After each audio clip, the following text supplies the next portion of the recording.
Hello and welcome to Firstpost Live, where we bring you the day's top 4 stories from across the world. I'm Joshua Barnes, live from the Firstpost studios.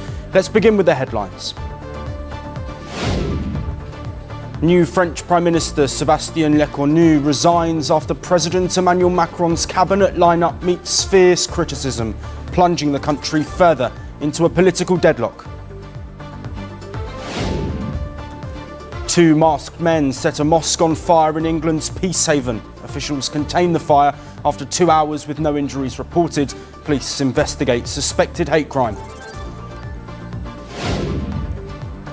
Russia claims to have shot down over 250 Ukrainian drones, with 40 over Crimea and 62 over the Black Sea.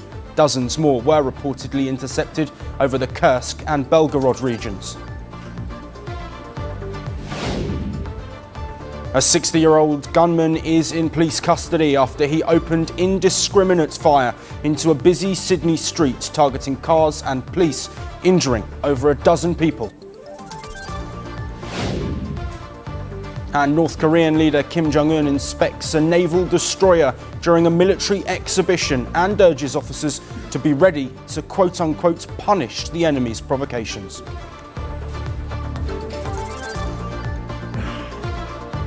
Today, we begin with the United States, where tensions are simmering in Chicago after President Trump's administration authorized the deployment of federal agents and National Guard troops to the city. In the latest, the Trump administration on Sunday described Chicago as a war zone, following a series of violent incidents and protests linked to recent federal operations. Homeland Security Secretary Kristi Noem defended the decision to deploy 300 members of the Illinois National Guard to the city. Speaking on Fox News, Noem criticized Chicago's Mayor Brandon Johnson, who has been opposed to federal interventions and the ICE raids taking place in the city. Noem said Johnson City is a war zone and that he's lying so that criminals can go in there and destroy people's lives. The troop deployment order, approved by President Trump, directs National Guard members to protect federal officers and property. This follows earlier action in Washington, D.C., where the president federalized the city's police as part of what he called a crackdown on crime. After Noem's comments, the Illinois governor, J.B. Pritzker, accused the administration of worsening the situation instead of resolving it. He said the people in President Trump's administrations are the one who are making Chicago a war zone and urged federal forces to leave the city. In a separate statement on X, Pritzker said the administration's Department of War gave him an ultimatum to either call up state troops or face federal deployment. ICE operations have increased across several major US cities, particularly in Democrat-led areas. Raids have involved armed agents in unmarked vehicles conducting operations in residential and business districts. These actions have led to demonstrations in several states. In Chicago, protests intensified over the weekend after US Border Patrol agents shot and injured a woman. The Department of Homeland Security said the woman, who is a US citizen, was armed with a semi-automatic weapon and was accused in an intelligence bulletin of doxing federal agents online. The incident prompted large crowds in Chicago, Brighton Park area, where protesters demanded an investigation into the growing use of federal force. 39th and Ketsi was a shooting earlier, a ICE-involved shooting. We want to demand an investigation. They are escalating violence. They are escalating violence in the city. This is not making anyone safer. These raids, you saw that the raids that just did a few days ago, they were innocent people. They have not shown the need to go and terrorize families in the middle of the night, zip-locking kids, getting people naked in the middle of the street. Is that public safety? Is this public safety ended up with a shooting? Some being chased and now wrecked in a few blocks away from here? This is not keeping nobody safe. This is Bryant Park. This is not a war zone. We're not threat. Get the fuck out of here. Right. That pool house is my house. I live in there. You live right here? Yes. They're driving out the neighborhood and throwing tear gas out the window. As they're leaving, they're throwing tear gas. As they're leaving, watch them bitches come throwing by. tear gas out the window. Watch them. However, President Trump's deployment of federal agents faced a legal setback in Portland after a US district court issued a temporary block on the use of federal troops. Despite the ruling, President Trump said that he intends to straighten the situation in Portland and Chicago as he vowed to crack down on crime and illegal immigration. We're going to look at that. It was amazing. Portland is burning to the ground. It's insurrectionists all over the place. It's Antifa. And yet the politicians who are petrified. Look, the politicians are afraid for their lives. That's the only reason that they say, like, there's nothing happening. And you've seen it. The place is burning down and they pretend like there's nothing happening. So we'll take a look at the order. We haven't seen the order yet. Well, amid the standoff, California Governor Gavin Newsom said that National Guard troops from his state have been deployed to Oregon without his consent, and that he plans to file a lawsuit challenging this move. With new deployments underway and legal challenges mounting, the situation in Chicago and other US cities remains fluid, raising questions about how the next phase of this federal crackdown will unfold. Moving on, delegations of Hamas, Israel and the United States are landing in Egypt for crucial talks aimed at ending the raging war in Gaza. The meeting, set in the Red Sea resort town of Sharm el-Sheikh, almost coincides with the second anniversary of the October 7th Hamas attack 2 years ago that triggered this tragic conflict. US President Donald Trump has been pushing hard for progress, urging negotiators to, in his words, move fast to secure a deal. The US President has warned that failure to reach an agreement would lead to massive bloodshed. The deal combines a ceasefire with a hostage prisoner exchange. Under the proposed roadmap, Hamas would free Israeli captives in Gaza in return for over 2,000 Palestinians held in Israeli jails. The proposal envisions a gradual Israeli withdrawal and disarmament of Hamas, though the group has described disarmament as a red line. Trump has dispatched both his special envoy Steve Witkoff and his son-in-law Jared Kushner to help finalise the agreements. We had some very good meetings. The countries of the world, a lot of the countries surrounding Israel, frankly, Muslim, Arab, and many others, have had great meetings with Hamas, and it looks like it's working. So we'll wait for a little while, see how it all turns out. Trump has claimed that the deal would save the lives of remaining Hamas fighters in Gaza.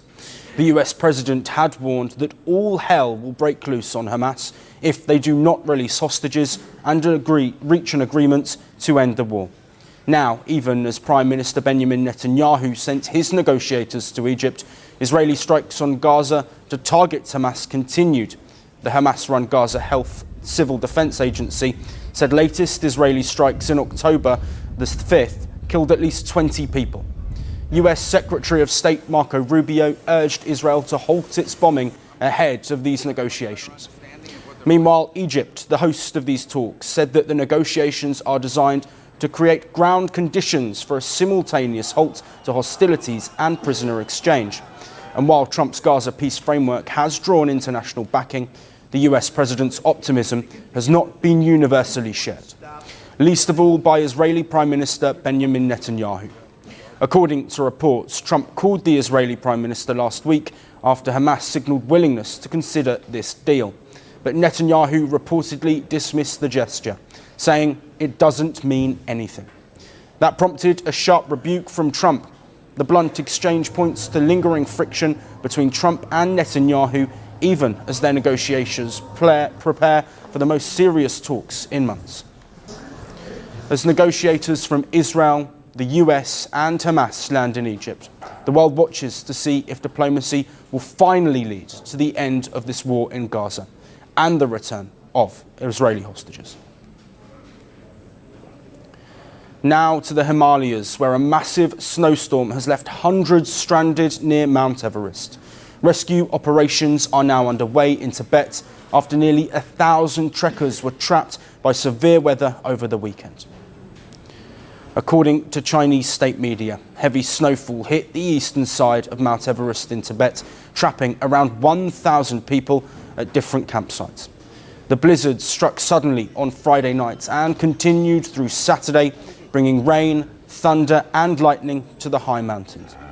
Many trekkers had gathered in the remote Kama Valley this week amid the ongoing 8-day National Day holiday in China.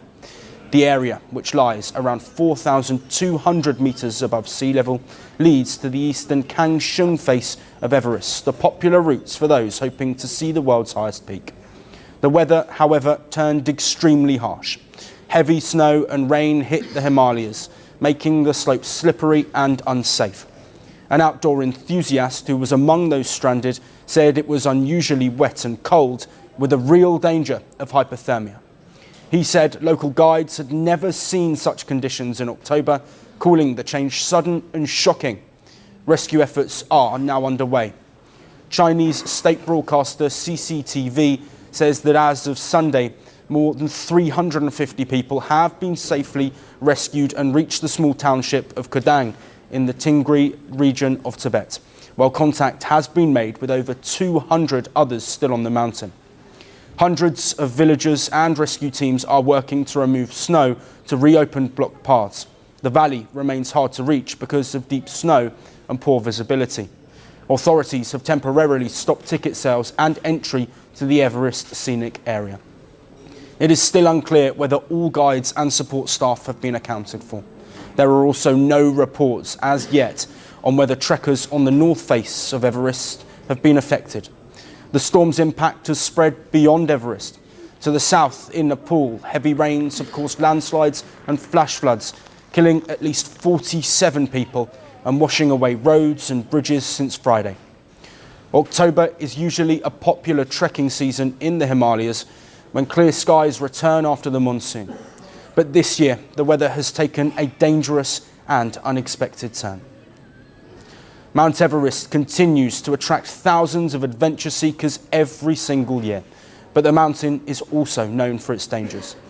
Over the past few decades, more than 280 people have lost their lives there, mostly due to avalanches, falls or altitude sickness. This latest storm is a grim reminder of how quickly conditions can change on the world's highest peak. And our final story is from India. Violence has erupted in Cuttack during Durga Puja celebrations, prompting authorities to impose a 36-hour curfew. The curfew, effective until October the 7th, comes after clashes during a Durga idol immersion procession and a Vishwa Hindu Parishad motorcycle rally. At least 25 people, including 8 police officers, were injured, and several shops and CCTV cameras along the rally routes were reportedly damaged. Cuttack में अभी परिस्थिति बिल्कुल नियंत्रणाधीन में है। Police की तरफ से situation पर कड़ा नजर रखा जा रहा है। जो असामाजिक तत्व हिंसा में इन्वॉल्व थे, उन सब के विरुद्ध आइन के हिसाब से जो एक्शन लिया जाना चाहिए वो लिया जाएगा। Authorities have mobilised 60 platoons of state police, along with paramilitary forces, including the Rapid Action Force, BSF, CRPF and the Odisha Swift Action Force, this to maintain law and order.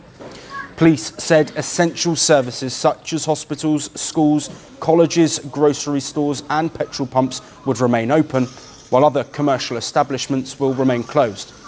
Internet services, including WhatsApp, Facebook and Instagram, have been suspended in the Cuttack Municipal Cooperation Area and surrounding regions to prevent the spread of misinformation and inflammatory messages.